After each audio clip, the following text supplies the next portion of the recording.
네, 안녕하세요. JB입니다. 오늘 영상에서는 어제 시황에 대해 간략하게 말씀을 드리고 제가 생각하고 있는 이번 FOMC 이후의 주가의 방향성에 대한 이야기와 또 우리 구독자분들이 가장 많이 궁금해하고 계시는 부분 있잖아요. 기껏 부분익절하고 현금 확보해뒀는데 이대로 계속 쭉 올라서 추가 매수 찬스가 안 오면 어떡하죠? 라며 걱정하시는 분들. 네, 저도 당연히 이 부분을 생각 안 하고 있던 건 아니고요. 만약 이 경우에는 저는 이 주식을 사겠다라는 것까지 한번 이야기해 보도록 하겠습니다. 우선 어제는 나스닥 지수가 1.67% 상승하며 11,584로 마무리했고 우리들이 많이 투자하고 있는 TQQQ는 4.47, SOXL은 5.22%, 불즈는 4.63% 상승으로 마무리했습니다. 장이 열리고는 많이 빠지는 듯한 모습을 보였습니다. 여러 이유가 있겠지만 곧 있을 FOMC를 앞두고 리스크를 줄이려는 차원에서 그리고 또 최근 유럽 각국에서 물가가 다시 반등하는 모습을 보이며 시장을 공포로 몰아넣었습니다. 이 부분은 우리가 충분히 우려할 만한 부분이라 좀 더 추가 설명을 드리자면요. 스페인의 1월 소비자 물가 수치가 반등했습니다. 지난번 12월 수치에서는 5.6이 나왔는데 이번엔 5.8%가 나왔습니다. 여기까지는 그냥 스페인이라는 국가가 경제적으로 대단한 위치에 있는 국가도 아니고 별 볼 일 없는 국가이기 때문에 그러려니 할 수 있는데요. 근데 문제는 유럽 경제의 큰 축을 담당하고 있는 프랑스의 1월 CPI 수치도 더 높게 나왔습니다. 전월 대비로 보면 무려 0.4%나 상승을 했어요. 정부의 천연가스 가격 상한제 완화에 따라서 에너지 가격이 상승하다 보니 이렇게 된 건데요.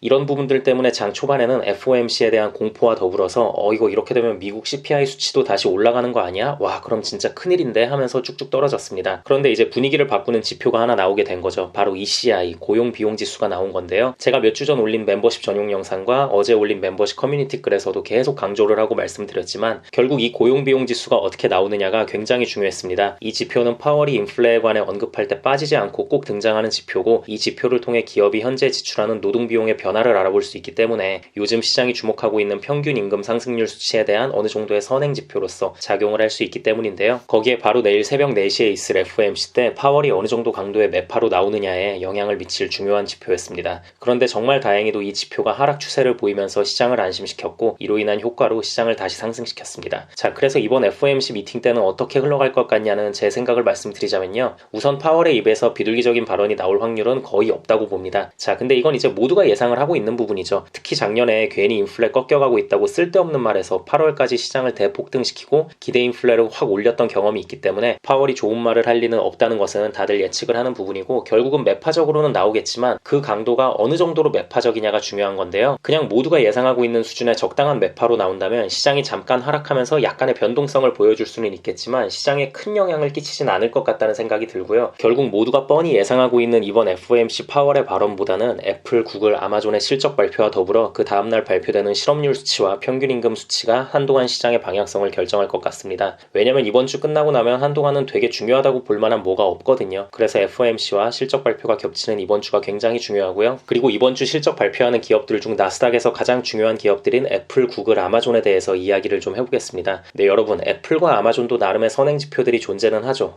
예를 들어서 마이크로소프트의 클라우드 사업 분야가 이번에 매출이 좋게 나오면 아마존도 좋게 나올 수 있고 나쁘면 아마존도 나쁠 것이고 이런 것들. 근데 이 둘은 그래도 이런 지표들이 절대적이라고까지는 말할 수 없는데요. 근데 구글은 다르다고 생각하거든요. 구글이 아무리 이것저것 다양한 사업들을 한다고는 해도 결국엔 광고 매출이 전체 매출의 대부분을 차지하는 광고 회사거든요. 그리고 어제는 이런 구글의 실적을 대충이라도 짐작해 볼 수 있는 선행 지표인 스냅의 실적 발표가 있었는데요. 항상 실적 발표 때마다 망하던 스냅의 실적은 일단 이번엔 생각보다 그렇게 망하진 않았습니다. 그러니까 어닝 미스는 좀 났는데 생각보다 그게 그렇게 크게 나지 않았어요. 이 정도면 얼추 그냥 비트했다고 보시면 되고요. 자, 그런데 문제는 이제 CEO가 플랫폼 경쟁이 너무 심화되고 있다면서 가이던스를 안 좋게 내서 시외에서 15% 가까이 떨어지긴 했습니다. 결국 스냅의 실적 발표를 구글과 연관지어보자면 해석하기 나름일 것 같습니다. 어쨌든 이번 실적 자체는 나쁘지 않게 나왔으니 구글도 우리의 걱정보다 괜찮게 나올 수 있지 않을까라는 부분이 있을 수 있겠고 아니면 추후 경기 상황 악화와 플랫폼들의 과다 경쟁으로 인해 구글 역시 가이던스를 안 좋게 내서 더 크게 떨어질 확률도 있으니 좀 더 보고 들어갈지를